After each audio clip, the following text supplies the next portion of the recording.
This is Renee Romeo. Today I'm going to teach you how to decorate heart-shaped cookies to look like bride and groom cookies. So right now I'm working with bright white royal icing. I have the royal icing recipe on my website, so you can look for that elsewhere.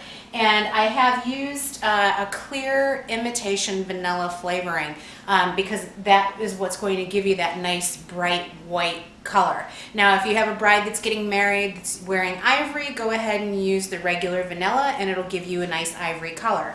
So what I've got here is a Wilton bag with a number 5 tip, and the consistency of the royal icing is a flooding consistency. So you can see it comes out of the bag really easily, and that's exactly what you want for this part of the project. And we're just going to go ahead and make the body of the gown. I've already started with the bride hearts, and basically I'm just going to take this and follow the outline of the heart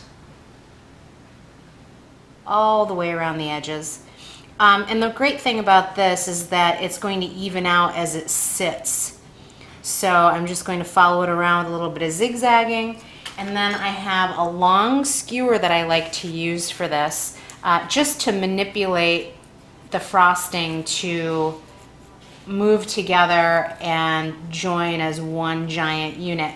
And so at this point I can look at it and make any little changes that I'd like to any of the edges by pushing along the edges a little bit here or there. And then as it sits, it's just going to flatten out and dry as a nice matte color. So that's the very first color that you're going to do, which is a bright white, and I've used clear vanilla for the bright white. Okay, now using the exact same white, we're going to do the groom portion, and basically just following along, you're going to make a V at the top. Flood that in, and then take your skewer and go along the edges just to fan this out a little bit more, and then make a nice straight line all the way to the tip, just like that. For the flesh tone, I've gone ahead and mixed up and added to the white icing some brown and some yellow, and you can adjust this depending on the bride's skin tone to get it as close to the bride as you possibly can. So in my case, I've now outfitted the bag with a number 2 tip, a little bit finer because it's a smaller area that I need to flood, and you'll do the same thing with yours. The 2 cookies here are already flooded with the flesh color, and so I'll show you just how easy this is. And you're just going to take your tip. You have a lot of control with a smaller tip like this, the number 2 tip, and you'll see it's flowing out of it really well. And again, you're just going to zig and zag and then come back in with your skewer, even out the edges if you need to. There, and that's really quick. Now to do the tuxedo portion. So I have a couple of these done, and you'll see just how easy this is. So this is, again, flooding consistency, and all I'm going to do here is just make a quick outline along the edge of the cookie.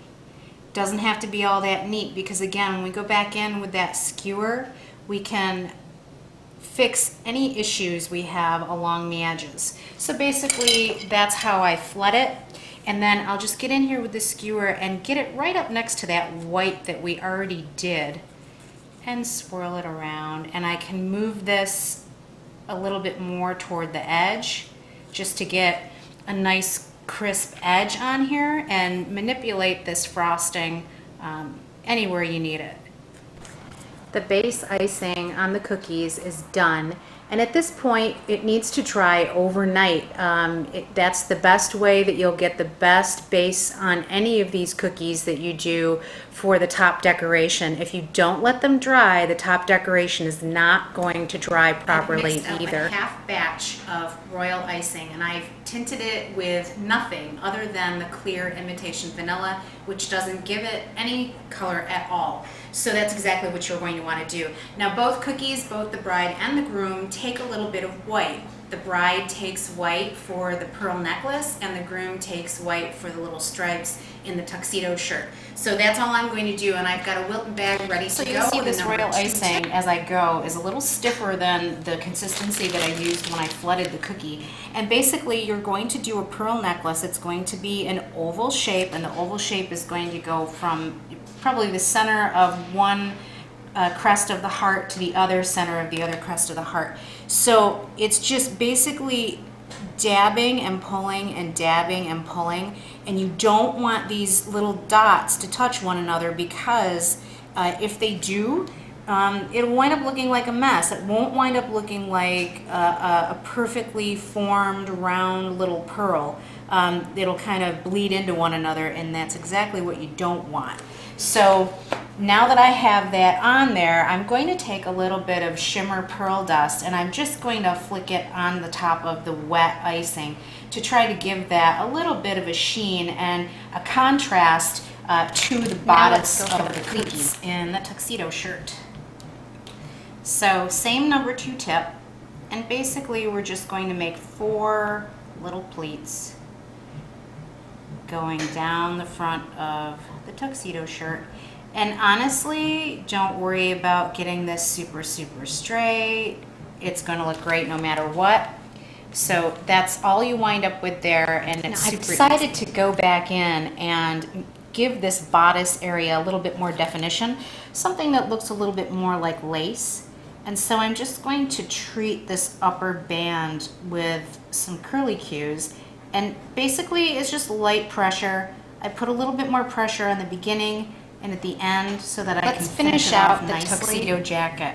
So I've mixed up some more royal icing that has a little bit of black tint in it, which is like a lighter gray color in contrast to the rest of the cookie. And I'm just going to pipe on some lapels here. And this is something that you can do on a piece of wax paper or something like that to practice, you know, exactly what this looks like. Basically, it's a couple of triangles, I think, pushed together. 3 little buttons, and you're done with that. And we'll go back in and put in the little bow tie. See, I put in the little bow tie. So I have the original body color, which is the darker gray, and I've exchanged this out with a number 1 tip. And the reason why I did that is because I would like a little bit more control over where the icing goes. So this is just 2 triangles right here, and we're just going to flood it in, and that's exactly what you want. You don't want to just go in and use a number 2 tip and you know, stiffen up the icing, because you want this to be one cohesive looking thing when it settles. So there that is. As soon as it settles out, it's going to dry nice and flat. Part of the whole process is really personalizing these for whatever the wedding party is going to wear. So I know the wedding party is wearing gray and plum and gold, and so what I've decided to do, I didn't want to take away from the white on the bride, so I thought it'd be a really great idea to just bring in a little bit of the gold from the wedding party. You know, just to try to incorporate what's going on with that, and really making the bride feel extra special, that you've thought about her even more, and you're going to add a little sparkle to it. So I have some metallic sprinkles, and I've just dabbed with a number 5 tip, a little bit of icing just below the little pearl necklace, and then just sprinkle it on there. And so you wind up with something that looks like a little charm on the bottom of the necklace, and I think it looks really great. I'll just go back in with the lighter contrast gray and give the center of the bow tie a nice dot.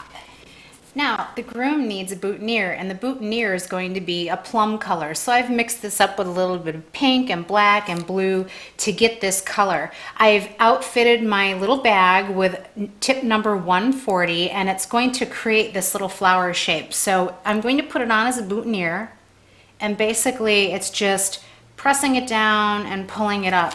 And this tip creates a little well in the center of the flower. And so I have a pair of tweezers here that I use only for cake decorating. And I'm just going to get this in the center of this flower piece as well as I can. And if it kind of flies everywhere, you can pull it out with the tweezers and move it around until it dries. So just like that. There, and it gives it like a really nice sparkle, and it's cohesive with the bride too, because she's wearing the same gold sprinkles. Well, there you have it. The cookies are finished. I'm going to let them dry, and I will be able to put these away later this evening. Now, if you're doing it later in the afternoon, make sure that you dry them overnight. The cookies will be just fine. The cookies are able to stay out for 5 days without getting stale. So once you're doing that, when you're stacking them, make sure that you put a layer of wax paper between the cookies, just to make sure that they're not going to crush underneath each other's weight, or crush the frosting and smush it down. So you don't want that to happen. And I know it took a long time to make the cookies. I know it's over the course of 3 days that you have to wait in order to be able to keep frosting. But you're only going to do that once in a blue moon. And you know, for the wedding that I'm going to, I know that Nikki and Jared are going to love them, and I enjoyed making them, and I hope you enjoyed watching just as much as I enjoyed making them. So until next time, this is Renee Romeo, and I'll come at you with another great project.